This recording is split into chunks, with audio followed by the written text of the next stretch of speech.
ഒരുപാട് കാക്കകളുടെ കരച്ചിൽ കേൾക്കുന്നുണ്ടായിരിക്കുമല്ലേ? അങ്ങനെ ഒരിക്കൽ മരക്കൊമ്പിലിരുന്നൊരു കാക്ക വല്ലാതെ കരഞ്ഞു. കരഞ്ഞ കാക്കയുടെ കണ്ണുനീർ മരച്ചുവട്ടിൽ ധ്യാനിച്ചുകൊണ്ടിരിക്കുന്ന ഒരു സന്യാസിയുടെ മുഖത്ത് വീഴുകയും ധ്യാനം വിട്ടുണർന്ന അദ്ദേഹം കാക്കയോട് ചോദിക്കുകയും ചെയ്തു, എന്താണ് നീ ഇത്രയധികം സങ്കടപ്പെടുന്നത്? അപ്പോൾ കാക്ക പറഞ്ഞു, കറുത്ത തൂവലുകളാണ് എൻ്റെ ദുഃഖം. എന്നെ ആരും ഇഷ്ടപ്പെടുന്നില്ല, ഞാൻ ആരാലും ആകർഷിക്കപ്പെടുന്നില്ല. അതുകൊണ്ട് എനിക്ക് വെളുത്ത നിറമുള്ള ഒരു അരയന്നമായി മാറി സന്തോഷിക്കണം. സന്യാസി പറഞ്ഞു, തീർച്ചയായും നിന്നെ ഞാൻ അതിന് സഹായിക്കാം.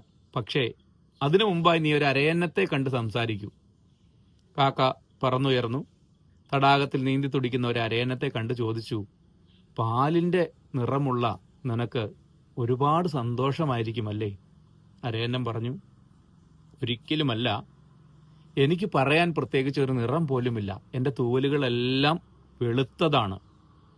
ഒരു പക്ഷേ വർണ്ണത്തൂവലുകളുള്ള ഒരു തത്തയായിരിക്കാം ഈ ലോകത്തിൽ ഏറ്റവും കൂടുതൽ സന്തോഷിക്കുന്നത്.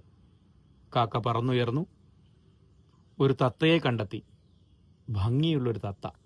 തത്തയോട് ചോദിച്ചു, നിന്റെ ഈ വർണ്ണങ്ങൾ മൂലം ഈ ലോകത്തുള്ള എല്ലാവരും നിന്നെ ഏറ്റവും അധികം ഇഷ്ടപ്പെടുന്നുണ്ടാകാം.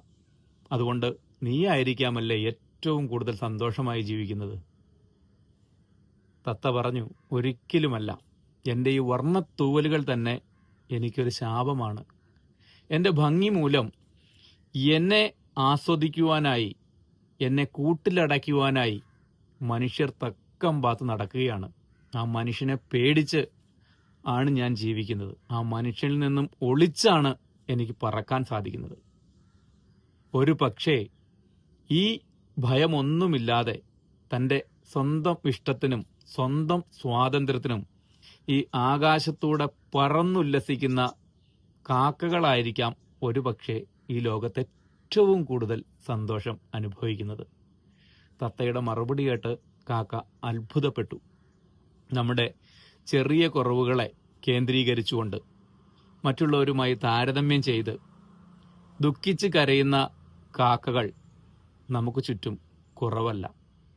ഒരുപക്ഷെ നമ്മളിപ്പോൾ ഈ കേൾക്കുന്ന കാക്കകളുടെ ശബ്ദം അതിൻ്റെ കരച്ചിലായിരിക്കില്ല, അതിൻ്റെ സന്തോഷ പ്രകടനമായിരിക്കും. നമ്മുടെ പോസിറ്റീവുകളെയും നമ്മുടെ കഴിവുകളെയും കേന്ദ്രീകരിച്ചുകൊണ്ട് സന്തോഷത്തോടെ ജീവിക്കുക. നന്ദി.